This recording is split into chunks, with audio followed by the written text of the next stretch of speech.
तर यावेळी रमेश म्हात्रे तुरुंगातून बाहेर आलेला आहे आणि जामिनावर सध्या रमेश म्हात्रे बाहेर असल्याचं पाहायला मिळत आहे। तुम्ही बघू शकता का रमेश म्हात्रे जे आहेत ते निघालेले आहेत कोर्टातनं आणि गोव्याला चाललेले आहेत। थेट ते गोव्याला जाणार आहेत। बोलण्याचा प्रयत्न केलेला आम्ही पण ते बोलत नाहीयेत। त्यांनी फक्त सांगितलं की कायदे मला कायद्यावरती भरोसा आहे आणि एवढंच त्यांनी म्हटलेलं आहे। बाकी ते काहीच बोलत तयार नाही। हीच गाडी जी आहे 7923 ही आता निघालेली आहे गोव्याच्या दिशेने। आता त्यांनी तडीपार केलेला आहे गोव्याला, राज्याच्या बाहेर तडीपार केलेला आहे आणि त्या अनुषंगाने आता ही गाडी थेट गोव्याच्या दिशेने जाणार। त्याचा मुलगा जो आहे तो त्यांना घ्यायला आला होता आणि एकंदरीतच रमेश म्हात्रे यांना जामीन मंजूर ते आता बाहेर पडलेले आहेत। असे 4 आरोपीला जामीन मिळालेला आहे आणि 4 आरोपींना राज्याच्या बाहेर राहण्यास सांगितलेलं आहे, गोव्याला राहण्यास सांगितलेलं आहे आणि त्या अनुषंगाने आता इथून रमेश म्हात्रे निघालेले आहेत।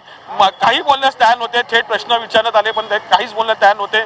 एकंदरीतच अनेक प्रश्नांची उत्तरं अजूनही गुलदस्त्यात आहेत। अजूनही त्यांनी त्याची प्रश्नांची उत्तरं दिलेली नाहीत आणि थेट ते आता गोव्याच्या दिशेने निघालेले आहेत। सागरसह कपिल राऊत, झी मीडिया, कल्याण।